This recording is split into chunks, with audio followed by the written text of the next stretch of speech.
반갑습니다.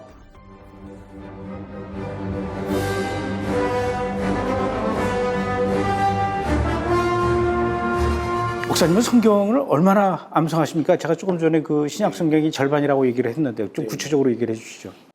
처음 암송이 시작된 것은 1997년도에 복음의 핵심 구절들을 제가 경험적으로 알게 되면서 제 암송이 시작이 됐어요. 그리고 십자가의 구절들을 뽑아서 또 암송하게 됐고, 또 야고보서를 암송시키셨고, 9년을 이렇게 달려왔고, 제가 성령님을 바라보는 차원의 이제 암송이었는데, 더 본격적으로 성령님 이름이 들어있는 성경 구절들, 패러그래프들을 암송시키시면서 예배케 하셨을 때 놀라운 생명수의 강이 새롭게 흐르는 것들을 체험했고, 그 다음에 이제 성령 구절들이 뚫어지고 나니까 본격적으로 이제 권별로 암송을 시키셨어요. 그래서 에베소서부터 시작을 한 것으로 기억이 납니다. 그런 식으로 해서 이제 서신서를 몇 권씩 계속 암송해 나아가다가 제가 바울만 너무 좋아하는 것 같은 그런 생각이 들어서 예수님께 좀 미안한 마음이 들어서 마가복음을 또 암송을 시도했고, 그 마스터를 했고, 그런 식으로 이제 또 요한복음을 또 암송하고 해서 바울 서신 로마서로부터 해가지고 뭐 베드로 서신 전후서 야고보서 해가지고 통틀어서 한 13권 정도.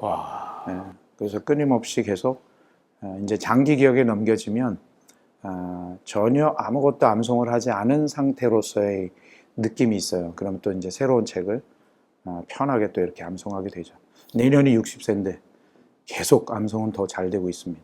그럼 목사님께서는 그렇게 눈 감으면 예를 들어서 로마서다 그럼 로마서의 1장 몇 절 이렇게 막 이미지로 떠오릅니까? 그 이미지를 일부러 떠올려도 이제 떠올려지죠. 그런데 제가 암송을 하면서 그 원리는 이 혼적인 머리로 하는 것이 아니라 혼적 생각을 부인하는 용도로서 제가 말씀 소리로 성령님을 예배하는 거죠.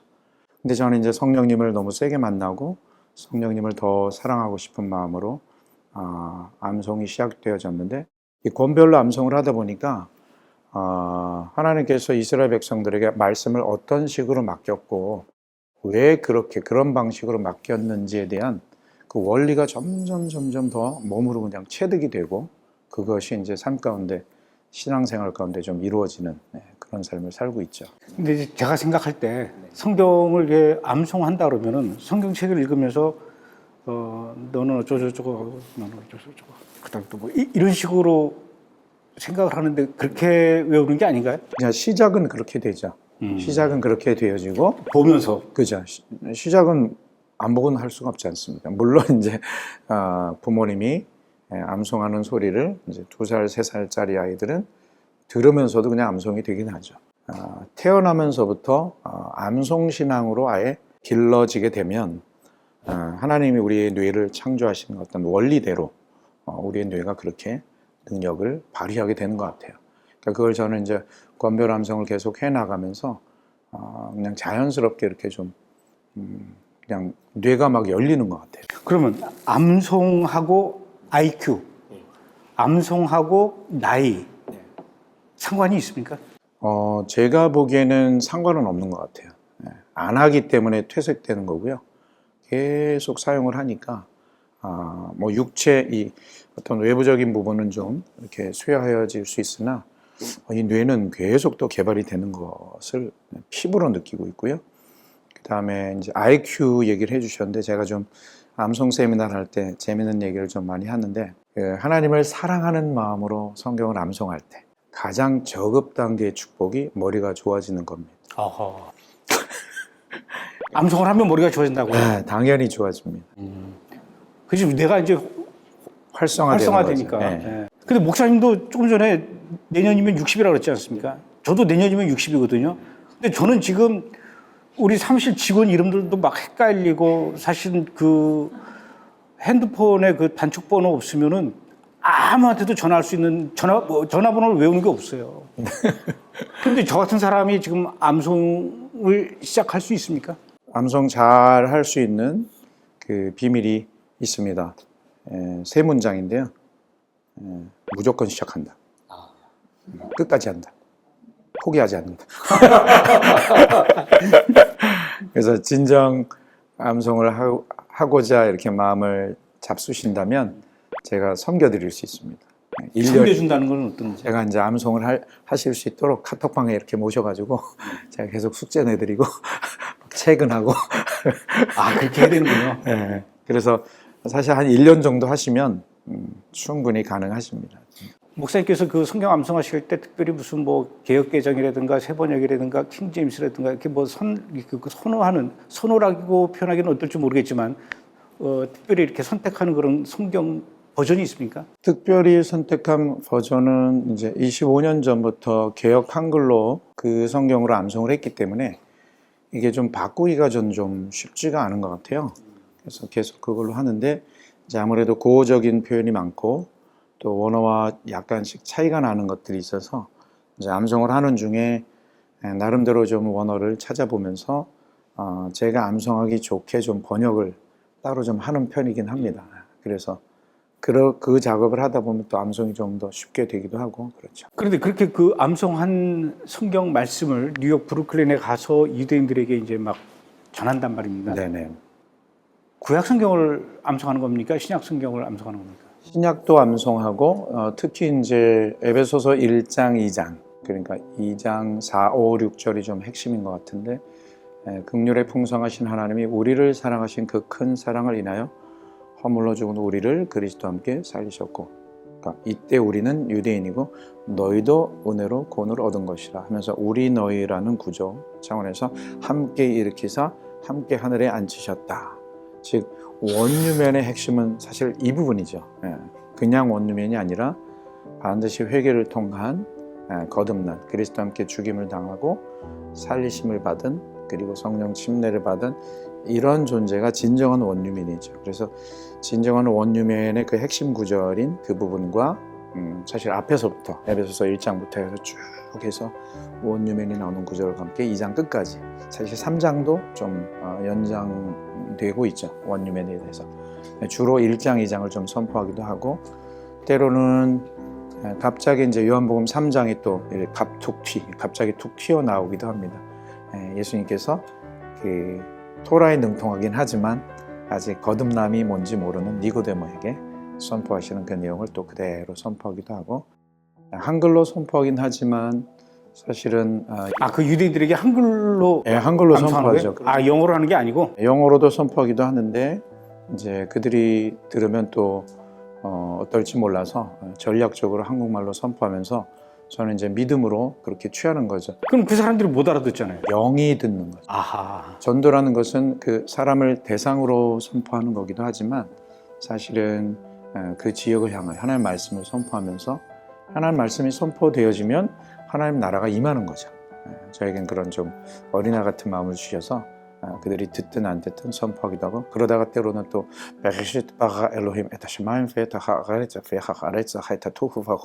하면서 히브리어로 창세기 1장 이제 1, 2, 3, 4, 5절을 쭉 선포하기도 하면 환장을 하죠 이분들이.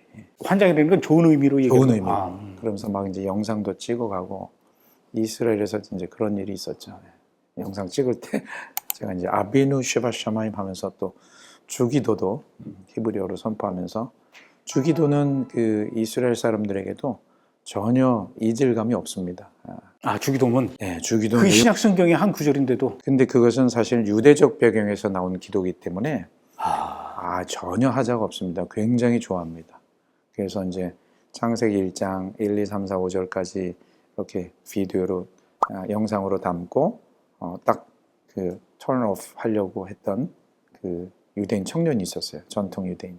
근데 wait a minute, 잠깐 하면서 주기도까지 선포했죠. 근데 저는 주기도를 가장 강력한 놀라운 기도라고 믿고 있거든요. 하나님 나라 임하시기를 선포하는 그런 마음이었는데 그러면서 전 기도합니다. 이 제 영상이 담겨진 것들이 가족들에게 이제 보여질 때 하나님 나라 임하셔서 예수와를 만날 수 있도록 하나님 역사해 주십시오. 뭐 이렇게 기도도 하죠.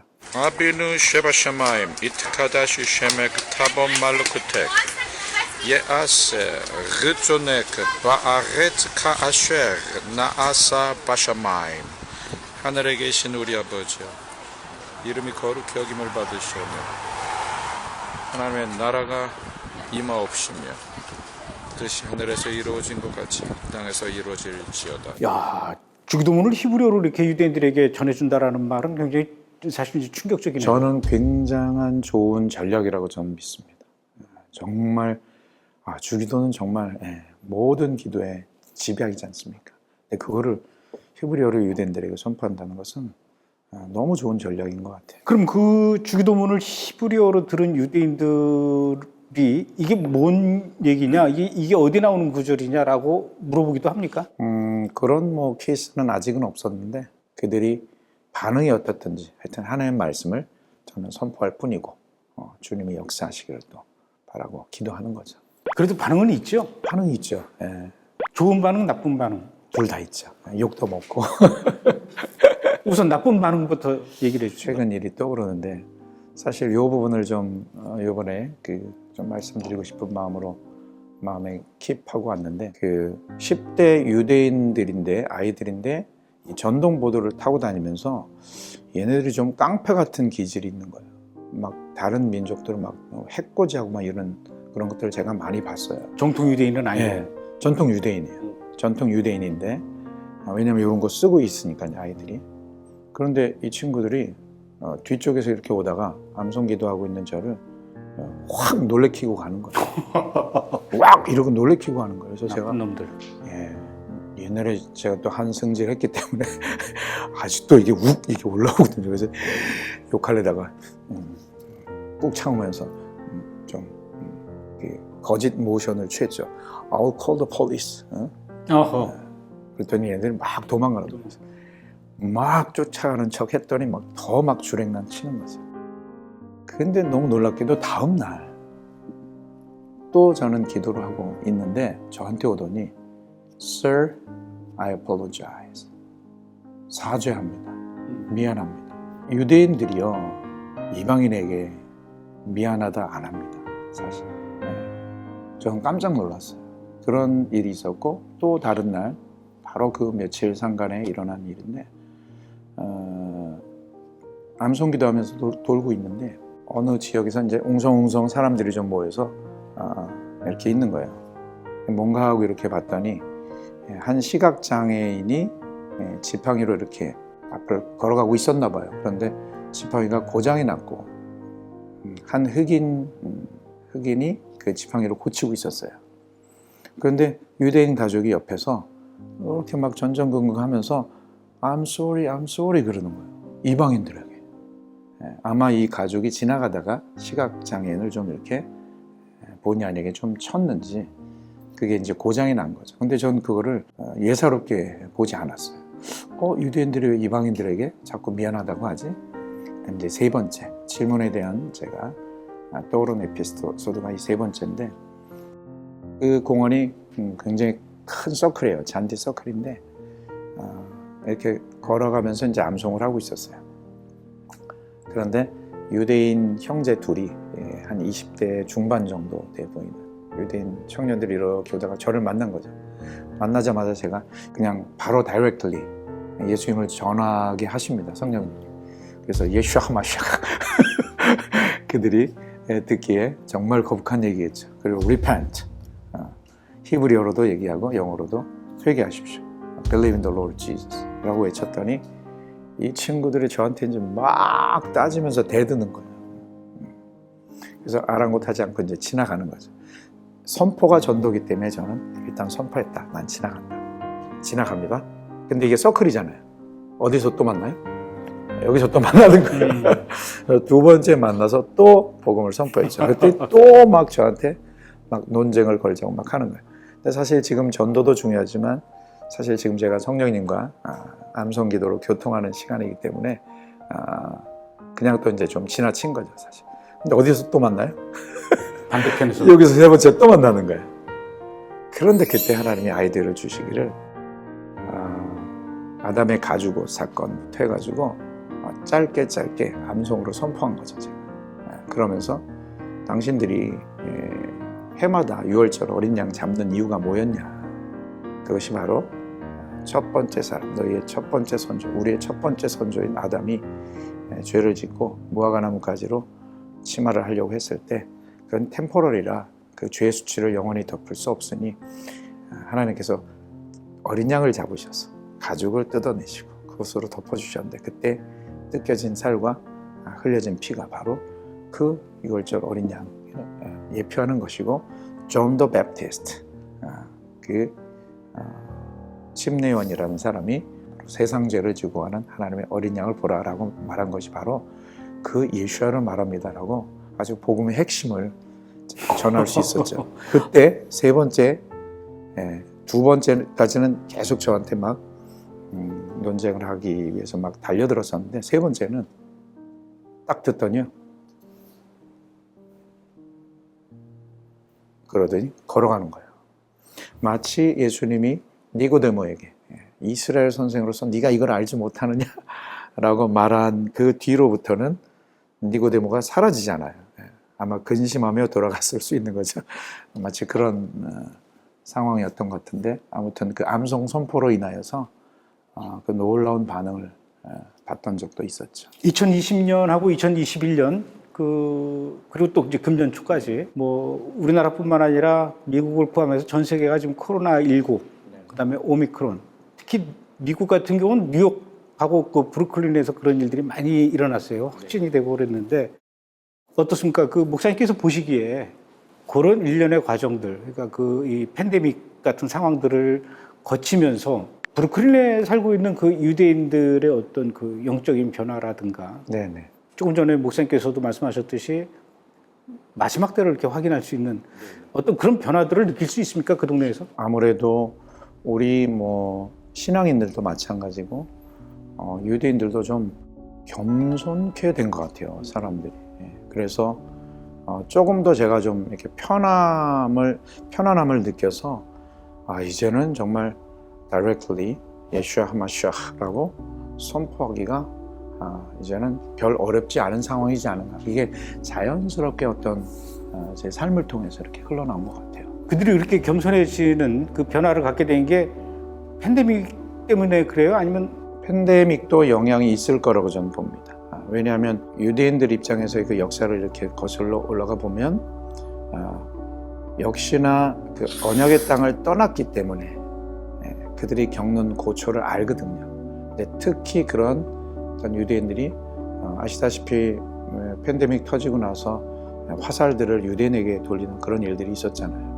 그러니까 그런 일들을 겪을 때마다 유대인들은 언약에 순종치 않아서 우리가 이런 일을 당하는 건 아닌가라고 해서 낮은 마음이 되면서 이제 알리아를 하는 사람들도 많아지기도 하고 그런 통계 자료들도 많이 있죠. 제가 회복이라는 영화를 만들어서 공개한 게 2010년인데 그때만 해도 우리나라 기독교계에서 이렇게 이스라엘에 대해서 관심이 별로 이렇게 없었어요. 2014년도에 이제 또 제가 그 브레드 TV를 시작하면서 지금까지 3년 정도 이 이스라엘 사역을 해오고 있다 보니까 이제는 많이 그 이스라엘에 대해서 사람들이 관심을 갖고 열려 있는 거는 사실인데 그러다 보니까 너무 많이 열리다 보니까 거기에 또 이렇게 여러 가지 우리가 제대로 분별하지 못하는 무분별 속에서 이제는 좀 그런 부분에 대해서 이스라엘 선교와 이스라엘 바라보는 것 이런 그 시각에서도 좀 어느 정도 좀 분별과 정리가 좀 필요할 것 같아요. 네, 맞습니다. 맞죠? 네, 맞습니다. 그런 면에서 뭐 목사님께서 계속 그런 외침을 좀 계속 이어줘서 해주셨으면 좋겠습니다. 1년 만에 와서 오늘 또 이렇게 또 가슴속 깊은 데서 끌어올라오는 그 성령님의 그 인도하심의 그 말씀을 해주셔서 고맙습니다. 오늘 시간 내주셔서 고맙습니다. 감사합니다.